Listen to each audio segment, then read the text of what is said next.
നമസ്കാരം. മഹാരാഷ്ട്രയിൽ electronic voting മെഷീനെതിരെ പരാതിയുമായി രംഗത്തെത്തിയിരിക്കുകയാണ് ബിജെപിയുടെ സ്ഥാനാർത്ഥി.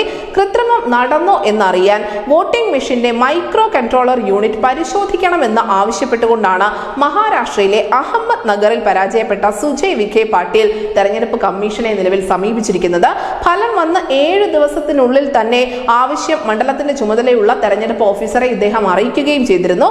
തുടർന്ന് തെരഞ്ഞെടുപ്പ് കമ്മീഷൻ ഇപ്പോൾ ഈ പരിശോധനയ്ക്കുള്ള അനുമതി നൽകി. ഇവിഎമ്മിൽ ഒറ്റത്തവണ മാത്രം പ്രോഗ്രാം ചെയ്യാൻ കഴിയുന്ന ചിപ്പാണ് മൈക്രോ കൺട്രോളർ യൂണിറ്റ് എന്ന് പറയുന്നത്. ഇതിൽ കൃത്രിമം നടന്നിട്ടുണ്ടോ എന്നാണ് സുജയ് വിഖെ പാട്ടീലിന്റെ സംശയം. ഓരോ ഇവിഎം പരിശോധനയ്ക്കും 40,000 രൂപയും 18% GSTയും കെട്ടിവെക്കേണ്ടതുണ്ട്. എത്ര ഇവിഎം മെഷീനുകൾ ഇത്തരത്തിൽ പരിശോധിക്കണം എന്ന കാര്യത്തിൽ കൃത്യമായ എണ്ണം പുറത്തുവിട്ടിട്ടില്ല.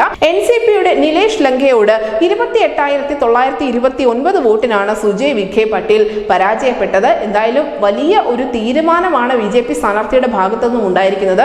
മണ്ഡലത്തിലെ മുഴുവൻ ഇവിഎം മെഷീനുകളും ഇത്തരത്തിൽ എണ്ണി തിട്ടപ്പെടുത്തണമെങ്കിൽ ഭീമമായ ഒരു തുക തന്നെ കെട്ടിവെക്കേണ്ടതുണ്ട്. ഒരു ഇവിഎം പരിശോധനയ്ക്ക് വേണ്ടി തന്നെ 40,000 രൂപയും 18% GSTയും കെട്ടിവെക്കേണ്ടതുണ്ട് എന്ന് നമ്മൾ പറഞ്ഞിരുന്നു. അഹമ്മദ് നഗർ ലോക്സഭാ മണ്ഡലത്തിലെ മുഴുവൻ ഇവിഎം മെഷീനുകളും പരിശോധിക്കാൻ ഭീമമായ ഒരു തുക തന്നെ കെട്ടിവെക്കേണ്ടി വരും.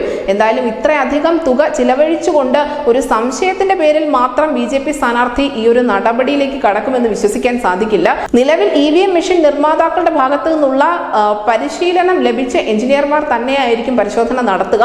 പരിശോധനയ്ക്കൊടുവിൽ ഈ ബിജെപി സ്ഥാനാർത്ഥിയുടെ പരാജയം വിജയമായി മാറുമോ എന്ന് കാത്തിരുന്നു കാണാം. ന്യൂസ് ഡെസ്ക് ന്യൂസിന്റെ മലയാളം.